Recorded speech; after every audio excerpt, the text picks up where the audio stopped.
गोष्ट सांगत आहेत. भूमीवरही अन्याय वाढला आहे शिवबा. हो आई साहेब, मग आपण काय करायचं? हा अन्याय थांबवायला कोणी नाही का?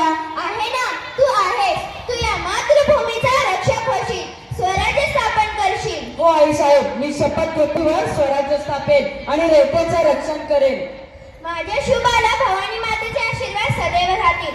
लक्षात ठेव, पराक्रमाबरोबरच न्याय आणि दया हे सुद्धा खूप महत्त्वाचे आहे. हो आई साहेब, मी तुमच्या संस्काराची लाज राखीन. आई जिजाऊ भवानी मातेचे पूजन करत आहेत. छत्रपती शिवाजी महाराज तलवारीचे सराव करून येत आहेत. चला तर आपणासमोर सादर आहे दृश्य स्वराज्याचे शपथ.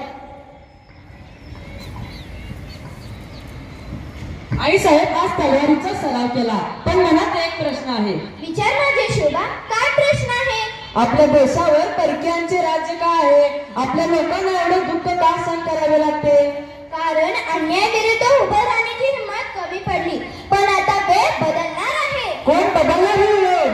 तू बदलशील शुभा, तू स्वराज्य निर्माण करशील. पण आई साहेब, मी अजून लहान आहे. हे एवढे मोठं काम मी कसं करू? वयाने लहान असलास तरी विचाराने मोठे आहेस. प्रभू राम श्रीकृष्ण यांनीही धर्मासाठी लढा दिला. त्यांच्यासारखा आदर्श ठेव. मग मी अन्यायाविरुद्ध लढेन, रयतेचे रक्षण करेन.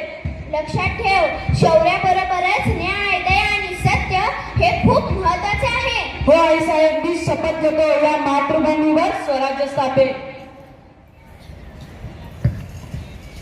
भवानी माते, माझ्या शुभाला शक्ती आणि बुद्धी दे.